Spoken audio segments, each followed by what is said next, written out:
महाराष्ट्र की करते हैं। महाराष्ट्र की राजनीति में फिर उथल पुथल है। एक तरफ शिवसेना उद्धव ठाकरे के एनडीए में वापस आने की चर्चा है, तो दूसरी ओर एनसीपी अजीत पवार के कुछ विधायकों के संपर्क शरद पवार के से जुड़ने की खबर भी सामने आ रही है। हालांकि इस बीच महाराष्ट्र के शिवसेना उद्धव ठाकरे के प्रवक्ता संजय राउत ने कहा कि उनकी पार्टी एनडीए में नहीं जाएगी। इस बीच लोकसभा चुनाव परिणाम आने के बाद महाराष्ट्र के डिप्टी सीएम देवेंद्र फडणवीस ने राज्य में चुनाव में एनडीए में के अच्छा प्रदर्शन न आने पर इसकी जिम्मेदारी स्वीकारते हुए पद से इस्तीफा देने की पेशकश भी की है। यह खास रिपोर्ट देखिए।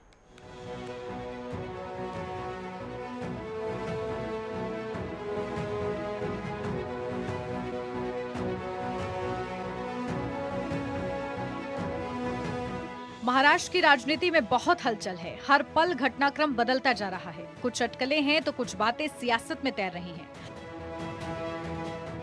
48 सीटों वाले महाराष्ट्र में जनता ने अपना जनादेश दे दिया है। एनडीए गठबंधन को केवल 17 सीट हासिल हुई है। इसमें बीजेपी को 9, शिवसेना 7 और एनसीपी 1 सीट।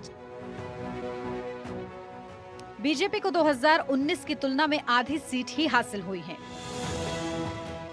इसके विपरीत महाराष्ट्र में कांग्रेस ने 13 सीटें हासिल की हैं। शिवसेना उद्धव को 9 और एनसीपी शरद पवार को 7 सीटें हासिल हुई हैं। एनसीपी को 1 ही सीट मिली है, जबकि शरद पवार की एनसीपी ने राज्य की 10 सीटों पर चुनाव लड़ा, उसमें से 7 सीटें मिली हैं। इन नतीजों के साथ ही महाराष्ट्र में सियासी उथल-पुथल भी शुरू हो गया है। सबसे पहले शरद पवार और उनकी बेटी सुप्रिया सुले दिल्ली में इंडिया गठबंधन की बैठक में शामिल होने आते हैं। शरद पवार की जिस तरह बिहार के मुख्यमंत्री नीतीश कुमार और टीडीपी नेता चंद्रबाबू नायडू के साथ फोन पर बातचीत की खबरें सामने आई, उससे यह आभास होने लगा था कि इंडिया की तरफ से भी सरकार बनाने की कवायद हो सकती है। लेकिन ये चर्चा जितनी तेजी से उठी, उतनी ही तेजी से दब भी गई। अब महाराष्ट्र की सियासत में नई सुगबुगाहट है कि वहां एनसीपी अजीत पवार के कुछ विधायक फिर से शरद पवार के संपर्क में हैं। हालांकि महाराष्ट्र में इस तरह की खबरें जितनी उछलती रही हैं, वो अपने आप में एक मिसाल है। अभी इस बारे में एनसीपी और एनसीपी शरद पवार की तरफ से कोई टिप्पणी नहीं की गई है।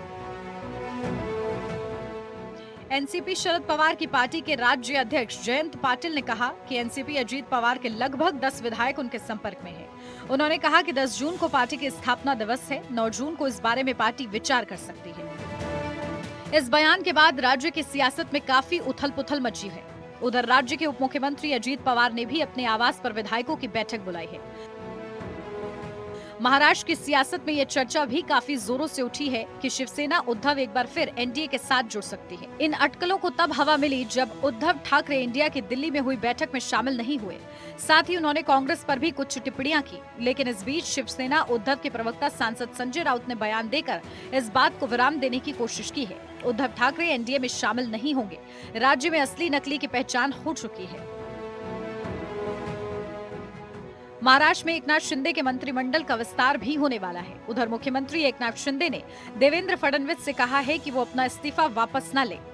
सरकार को उनके अनुभव और मार्गदर्शन की जरूरत है। एकनाथ शिंदे के मंत्रिमंडल के विस्तार को लेकर भी कई तरह की सुगबुगाहट है। महाराष्ट्र में 2019 में बीजेपी 28 सीटों पर चुनाव लड़ी, लेकिन परिणाम उसके विपरीत आए। बीजेपी केवल 9 सीट जीत सकी, उसके कई दिग्गज चुनाव हार गए। एनसीपी अजीत पवार भी केवल 1 सीट जीत पाई।